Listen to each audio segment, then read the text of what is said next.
Rambam in the last parak of Mishnah Torah, the 12th parak of Hilchos Moshiach, he discussed what happens when Mashiach comes. We discussed till now who Mashiach might be, what Mashiach is supposed to do. Now I discussed what happens when Mashiach comes. Before we get to that, I want to say one other thing about demanding Mashiach or trying to anticipate his coming. The Chazal usually make the point that one's not supposed to try and focus on bringing Mashiach. They say that a person's not supposed to figure out when he's coming. Obviously, everybody's tried till now has been wrong. And also, not supposed to focus on general on doing mitzvahs in order to bring Mashiach, whatever, but to do Mashiach, bring Mashiach. The Russian they use is literally the last second to last page in Shadar. Right. The spirits of people who try and figure out the end of days should be blown away. On the other hand, it's become very, very fashionable in recent years, especially among Hasidim, to actually try and demand Mashiach. So it's a difference of opinion. There are different sources in Judaism. Some say that at the end of days, when we're close coming to Mashiach, then you should demand Mashiach. And Tzadok HaKohen says that the Gemara that himself says that before Mashiach comes, there's going to be a lot of chutzpah in the world, and he says that that's mostly a bad thing, but also a good thing, because Am Yisrael then is going to have to demand Mashiach. Among Jews or not Jews? Sorry? Among Jews, chutzpah or not? Amongst the Jews, yes. So that chutzpah is necessary in order to demand Bakadosh Baruch Hu to bring Mashiach. Now, here, let's start now the 12th chapter, Parakid base. Don't think when in the days when Mashiach comes, anything is going to change. Oh yes, some chiddush, my celebration. There's going to be anything new in creation. The world is conducted as it was previously. This is a very, very important approach to the Rambam. The Rambam holds that the world does not change at all when Mashiach comes. Okay, so all those things that you heard when you were a kid about like shuls flying to Israel, things like that, they don't take place according to the Rambam. The shuls remain in Chutz La'aretz, people remain in Chutz La'aretz. Unless you catch a flight to Israel, you're not going there on eagle's wings. That's what the Rambam holds. Of course, the Rambam could say that eagle's wings are a metaphor. They mean to refer to airplanes, but they're not going to be large eagles taking people to Eretz Yisrael. Okay, and it brings. But is this a true thing? Like, why do so many people say it? If there's a clear stated out opinion that it's not true, is because it like 99% of people? 1 second, Rebbe, don't you agree with the opinion that Neshtar is a griffin vulture? I have Slifkin's book on this. We've already had this conversation. Not a bald-headed eagle. Because that I have Slifkin's book on this. What? I have Slifkin's book on this. What? You have a book on it? Yeah, it's called Mysterious Creatures. Oh, it's Slifkin, right? Yes. But why does everyone say it? Everyone has to look into it. If you're going to write a book about it, you're going to have to look into it. Because the question is, what bird exists in the skies of the Middle East, which could be called an eagle? The bald-headed eagle, which is the symbol of the American Republic, does not exist in the Middle East. So it's got to be a different bird. That's what Aki was saying. So is it a different bird? 1 second. What? Is it just a plain a different bird? A vulture. It's not the same type of bird which we normally use. Wait, is it? An eagle So it is a thing, just as not an eagle. By its claws. Wait, so we are gonna fly on the wings of on some sort of animal, just not gonna be an eagle. No. No. Most likely it will be an airplane. Airplanes, yes. Okay, and now he makes this clear. Yes, man. The Rambam goes on. On an animal, not for you. So we hold like him? Yeah. Yeshaya Begorza Avin Keves Namer in Gedir Butts. That the wolf will lie down with the sheep, and the tiger will crouch together with The goat, mashal v'chida. It's a metaphor and a riddle. What's the metaphor? What's the riddle for? Inyan adover. The concept is yoshvim labetach, that Jews will sit in security, imrishe akum, with non-Jewish wicked people, hamashulim kizet even aver, who in this world are likened to wolves and tigers. In other words, the people who oppose us and are our enemies in this world will make peace with us after Mashiach comes. So there's going to be peace. But then what about the people that are? What about the people that make peace with us? They're going to be our enemies. We're our enemies before Mashiach comes. After Mashiach comes, they're no longer our enemies. So then, are the people that weren't enemies beforehand, are they now enemies? No, nobody's going to be an enemy. That's the point. The only thing which happens in the time of Mashiach is, since Mashiach is such a great leader, he's going to lead the Jewish people to a position in which they no longer will have to be. Wait, we said last time that everyone's gonna want to convert, right? Everybody's going to want to convert, yes, but they don't have to convert. Will there be non-Jews? What? Will there be non-Jews? Yes, there will be many non-Jews. There's an opinion we don't accept Gerim at the time of Mashiach. If we don't accept Gerim, then they remain That makes non-Jews. more sense, because otherwise, then we would say we accepted the Torah, they didn't. So why on earth would they get to get a second chance? They shouldn't. Why would they get to have schar? We worked our whole lives for this. They did nothing. Right, they'll get a schar for Shem Mitzvah B'nai Noach. But they won't necessarily be allowed to convert. But the Rambam, I don't think, brings that down. Rambam, I don't think holds that way. It's an opinion of the Gemara, but the Rambam holds they will be able to convert. Look at the next line, next couple of lines. Shneimar, it says, Ze'ev aravos yishtadem v'nomer shoked al oreihem. As it says, the wolf of the desert spoil them, a leopard watches over their cities, meaning that we're going to be safeguarded from wicked people, and not safeguarded by violence. That won't be necessary. But v'yavsru kulam l'das emes. Everybody is going to recognize the true religion. Now, religion here doesn't necessarily mean they're all going to become Jewish. They don't have to become Jewish. Maybe they won't become Jewish. But they recognize that the God is the God of Israel, and that the God of Israel has appointed us to be a special nation, and that they should support us in this role which we have. Ideally speaking, obviously we hope that at that time we're going to be the light to the nations of the world, which we are not necessarily fulfilling in our day and age. Eventually, that's all in the second paragraph of Aleinu.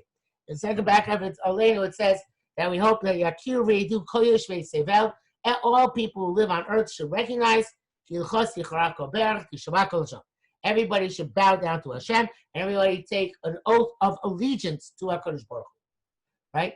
Yavsu kulam l'daso emes v'lo yigzelu v'lo yashchisu. They won't steal and they won't be corrupt anymore. So which part of Aleinu do we say on what is it? Yom Kippur or both parts, first and second paragraph. You say both? Yes. Yeah. Is this his opinion or is this Nevuah? This is the Rambam's understanding of the opinion of Shmuel in the Gemara. So it's not an exact definition. Like well, Rambam's going to say it later on. But this is the Rambam's understanding of what Shmuel says. Ein bein yemos HaMashiach lo lamazeh elo shibud malchus bilvad. The only difference between this world and the time of Mashiach is that we no longer be subject to the rule of the nations of the world. Rebbe? Yes. When Mashiach comes, will I still be able to have satisfaction of drinking Mountain Dew? Drinking what? Mountain Dew. Why not? Oh, you're supposed to say you were supposed to say no, and then he would stop drinking it now. That Hello, maybe Mashiach would it's the come. opposite. If he said no, I'd be drinking as much as I could now. I just gave a whole shear in favor of caffeine. I'm going to tell you to stop drinking Mountain Dew. Yeah, that. So the caffeine is good. What? No. It's horrible for you. It's horrible, Akiva. You should never do it. It's horrible. Mountain Dew is very unhealthy, but nobody's going to stop you from drinking when Mashiach comes.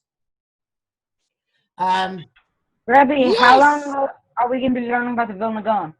What? You know, I signed up for 2 cans of Mountain Dew for a How carnivore. long are we going to be If I learning was about not allowed to have Ramadan? it when Mashiach came, I would have signed up for Maybe the 50. rest of the week. Okay. Okay, so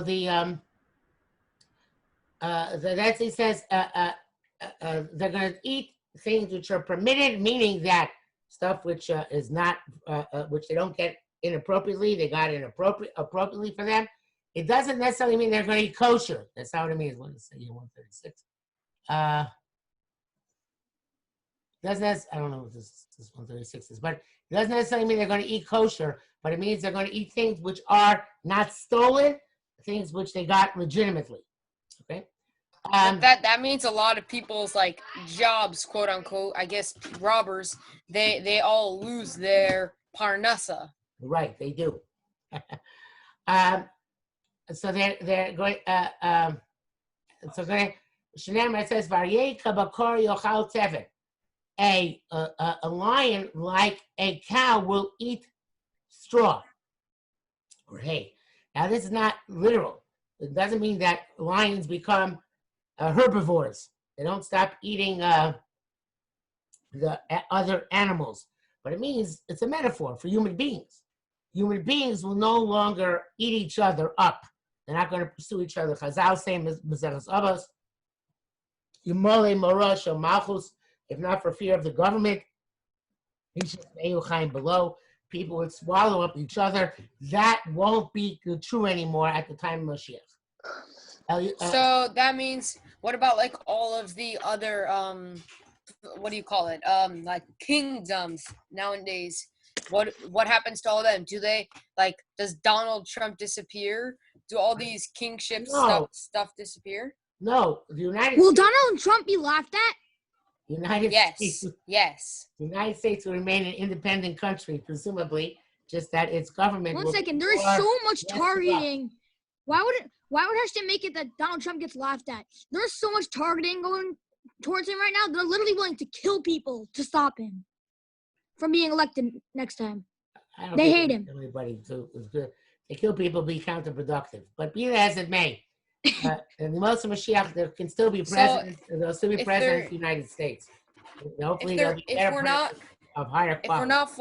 If we're not flying on like the wings of eagles, then let's say we still live in America. Do we have to buy livestock there and then fly ourselves there for Pesach and then come back? Yes. Like, you can't fit the entire. Yes, just like happened during the time of the Beis HaMikdash. People went up on Aliyah. But you could fit every single person that's a Jew the population keeps on growing. So you could fit every single Jew in Israel. First of all, yes, it's possible. Chazal say that Eretz Yisrael is like the hide of a deer. The hide of a deer. If you skin a deer and you take off its hide, you will not be able to use it again to cover its skeleton. It won't work because the hide of the deer is extremely, extremely taut, even when it's alive. But that's the point. Eretz Yisrael is like the hide of a deer. It expands, has elasticity to hold all the Jews. And the time of the Churban took place, we learned this, the time the Churban took place around Pesach time, there were 1,200,000 Jews in Yerushalayim, which is smaller at the time than it is today, at the time of the Churban Pesach. So obviously, Eretz Yisrael will expand to include everybody. I want to point out though something. You're not mechuyev to come in Aliyah L'Regel if you live in Chutz La'aretz. You're mechuyev to come in Aliyah L'Regel. Yeah, but then what about Carbon Pesach and everything? You're not mechuyev to come. It's bad. You should come, but you're not mechuyev to come.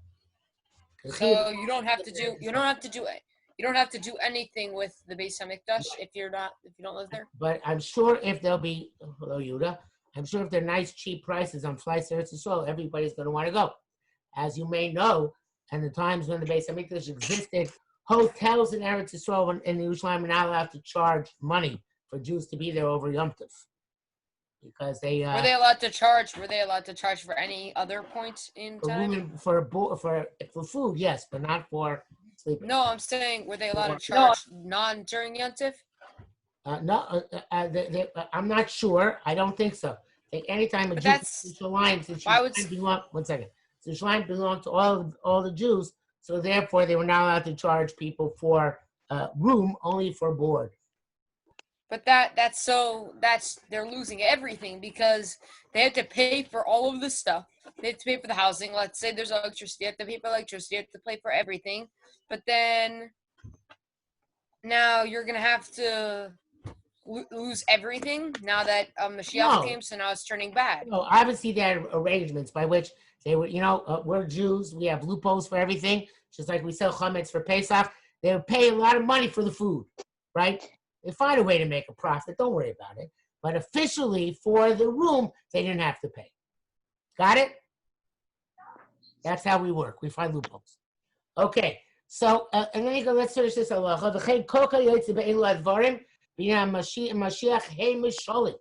Everything which it says about Mashiach coming at the time when at the time after actually he comes when you call you Mosa Mashiach.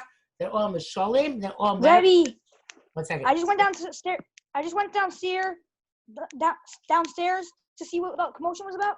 My brother just came home with a pet duck. Can I see it? Can I show? Mashiach. After Shir. And the days of when after Mashiach comes, everybody's going to know what precisely each mashal meant. And what they tried to hit at with each mashal. Okay, and that is going down to halacha base. Amru Chachamim. Chachamim said, "Ein ben olam hazeh limos Mashiach el shibud malchios bilvad." Okay, so there is no difference between. This is basically what he said. Summed up in one line. There's no difference between this world and the time of Mashiach, except that the other governments of the world will no longer subjugate or persecute the Jews. But he says we can see additional things which seem to be the case according to the Nevuos, which we have in Tanakh. It seems that from the simple understanding of the Nevi'im, that beginning of the Yemos Mashiach will be a tremendous battle. Gog and Magog translate as Armageddon. Armageddon is roughly a translation of the word Megiddo. Megiddo is the place in Eretz Yisrael where we have a Mesorah that the Mechemes Gog and Magog will take place. It's a fortress in the lower Galilee, Galilea Tachton. So the assumption, according to the Tanakh, is that Mechemes Gog and Magog will take place. According to the Gemara in Sukkah, Mashiach ben Yosef, who does not make an appearance in the Rambam, is killed in the Mechemes Gog and Magog.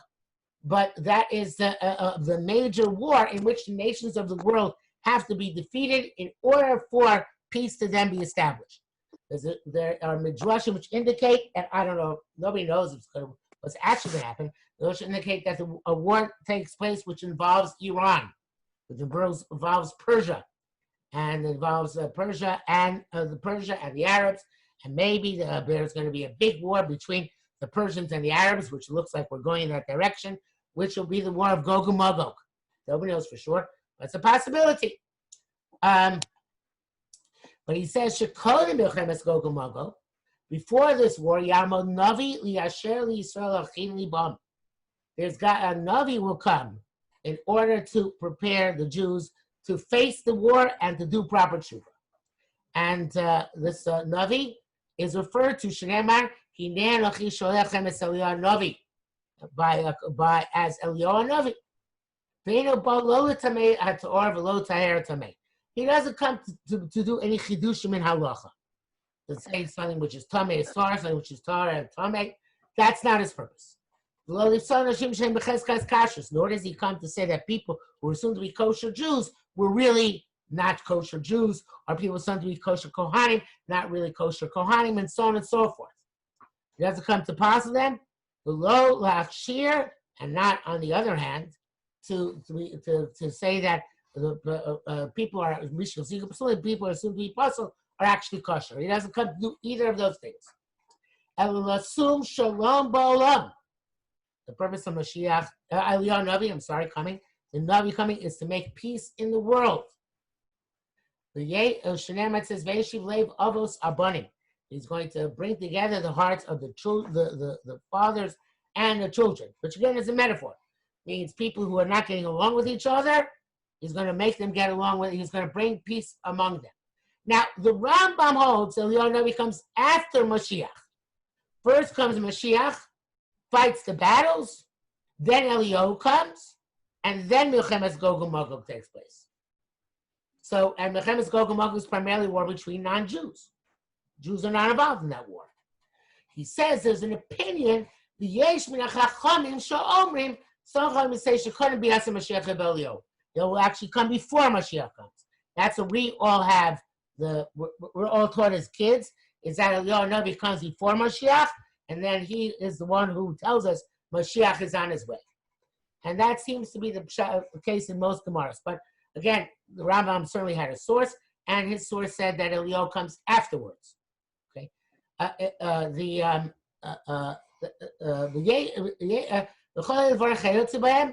and all these matters and similar matters.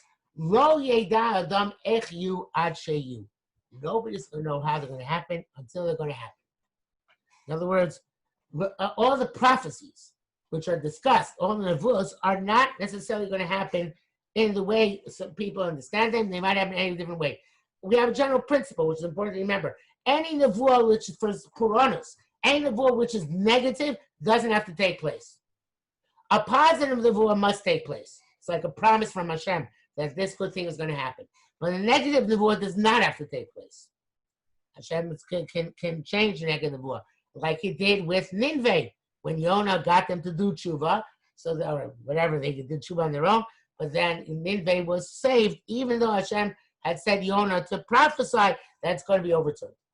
So we, the Vilna Gaon in his Kabbalistic work, the Kol HaTor, says that everybody is supposed to daven and Moshiach ben Yosef not get killed in battle.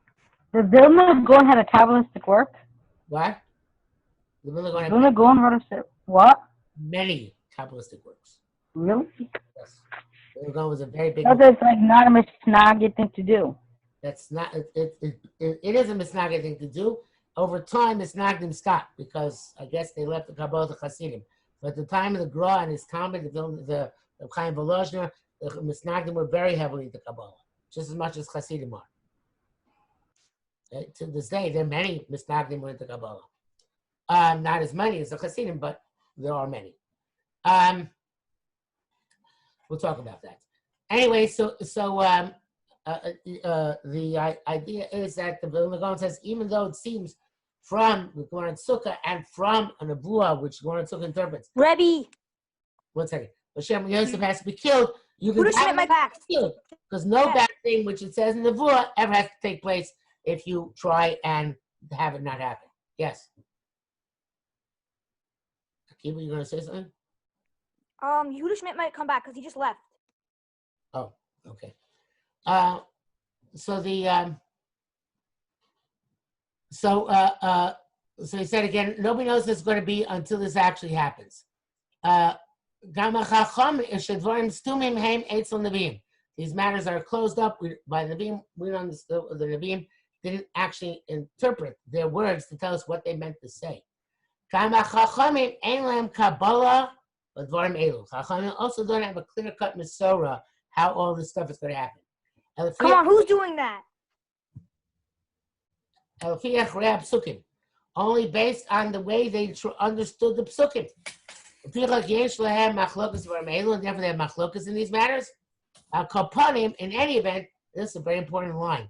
Ein sidur havayas dvarim elu, the arrangement of these matters and and how precisely it happened are not ikar badas.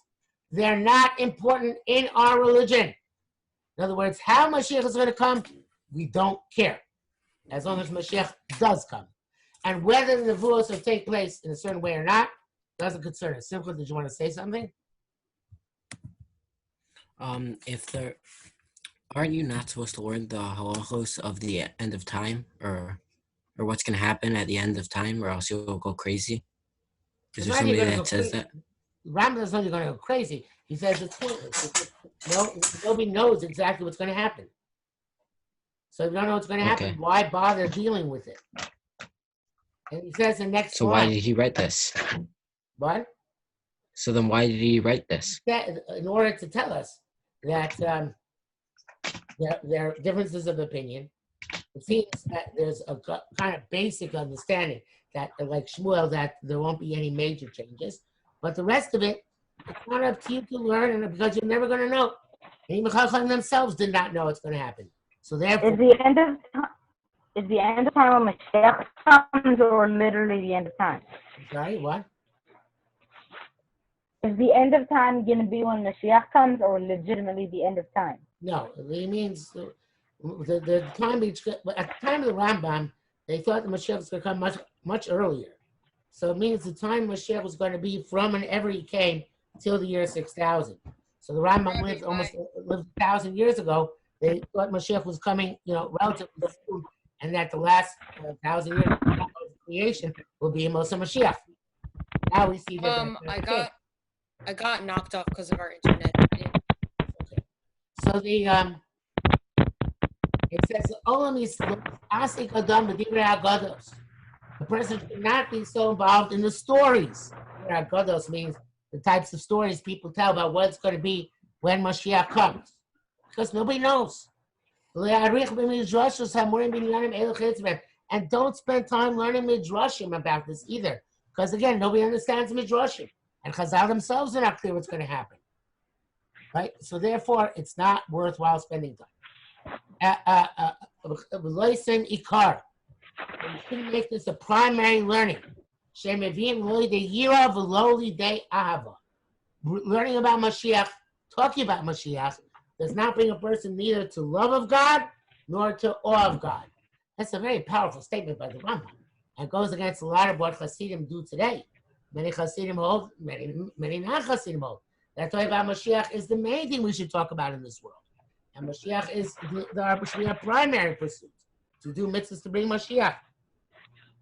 Do whatever it takes to bring Mashiach. The Rambam says no. The Rambam says it's not going to make you a better person to talk about Mashiach. You're supposed to do what you're supposed to do. Mashiach is icing on your cake. In the meantime, you don't actually spend time on it. And that's from Chazal, you're not supposed to spend time trying to figure out when Mashiach comes.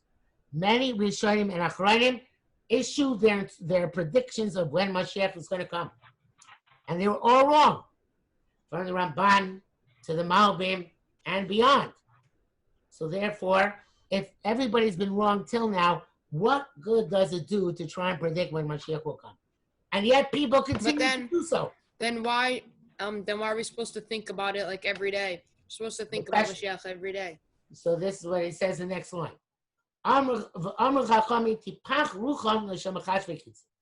May the spirit of those who I mentioned before who try to figure out the end of time be blown away.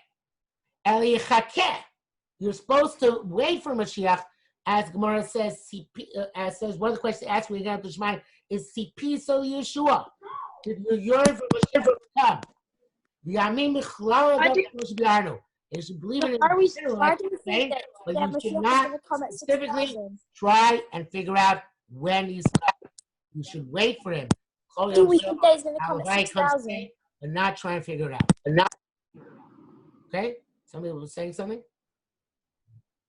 Question? I think that he's going to come at year 6,000. Yeah, he might not come for another 200 years. So therefore, you can't really find trying to figure out when Mashiach's coming. That's going to come in year 6,000. Okay? Gimel 3. B'mei Melech HaMashiach, in the days of Mashiach, Shetisyashim Mamlachto, when his kingdom will be settled, Yiskabtu Love Kol Yisrael, and all the Jews will come to him. Yisyachsu Kulam Al Pi B'Ruach HaKodesh Shetanuach Olam. Then he's going to have Ruach HaKodesh at that time, and everybody's going to find out their yichus, which shvatim they belong to. It's imperative in order to keep many basic halachas in Am Yisrael that we know which shevet everybody belongs to, because Eretz Yisrael has to be redivided up into shvatim for Yovel and Shemitah to take place, to be able to accept Ger Toshav. A person wants to land in Israel because even though he's not Jewish. There are many things which require us to know which shaving everybody is from. So therefore, somehow Moshiach is going to be able to tell. Again, it doesn't mean necessarily he himself, but somebody in the system is going to be able to tell who's from what shaving. Shenamar, as it says, the Yashav with Saref there. He's going to sit, refine, and clarify who's who. The first people to get clarified are B'nai Levi. These people are Kohanim, these people are Leviim. And then the people who are not really Kohanim Leviim, but were thought they're Kohanim Leviim or pretended they're Kohanim Leviim, they're going to be clarified to be Yisrael. Before they get to specific Shatim, Kohanim Leviim are important to clarify. Why is that? Obviously, because they have to serve in the Beis HaMikdash. So therefore, the first priority is to determine who's really Kohen, who's really a Levi, who's not, who's just a pretender. Okay, so the Harei Omer, and as it says in Ezra V'Yomer Tirshas Lahem, the governor said to him, Ad Amod Kohen L'Urim L'Tumim. There's about people who are not able to prove, they claim they're Kohanim, but not able to prove they're Kohanim. So Ezra said to him, you have to remain non-Kohanim until the Urim V'Tumim come back.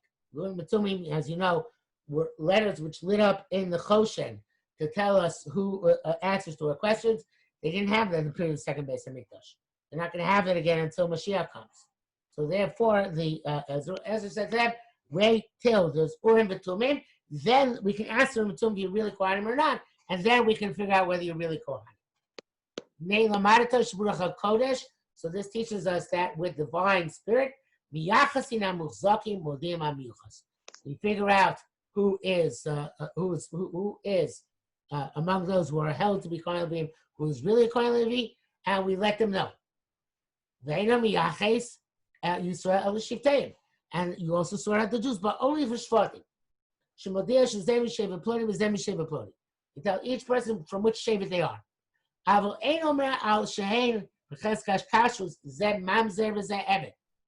don't, Mashiach doesn't identify people who should not be marrying Jews because they're also lava b'kol, whether they're mamzerim or whether they're avodim or whether they're from Ammon or Moab or Mitzrayim, Egypt or Edom.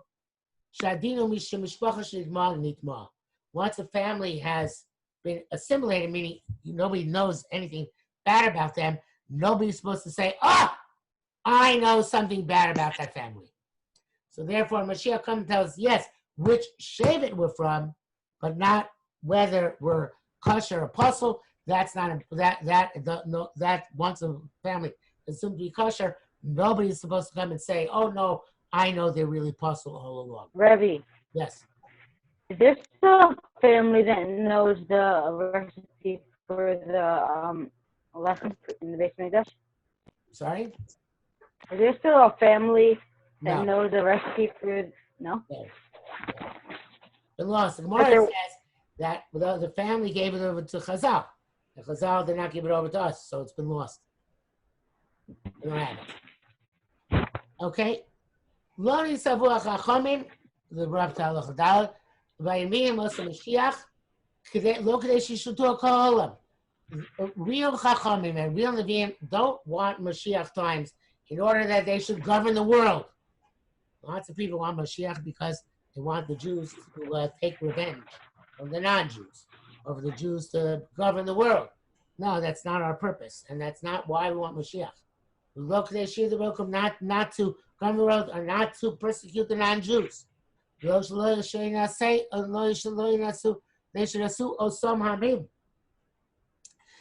for the nation, those nations to be uplifted either. And not to eat and drink, smoke and be happy.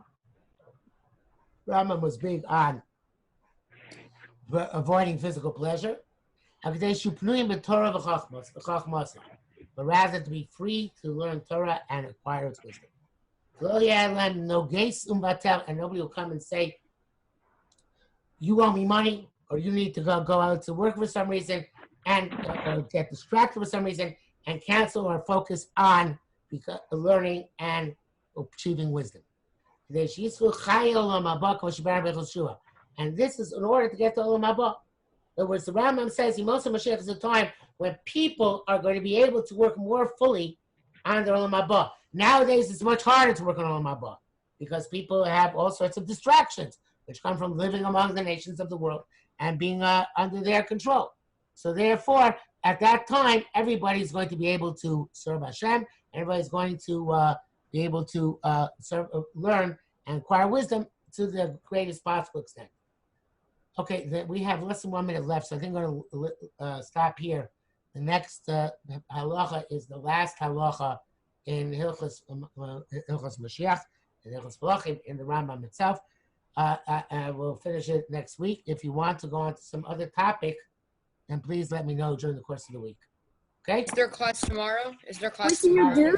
Yeah. Thank you. Everybody have a good week. I can see you tomorrow. What? Yeah, see you tomorrow. See you tomorrow. Okay, take care. Take care. Yeah, pick up. Okay, bye. Bye, Rebbe. Thank Bye. you.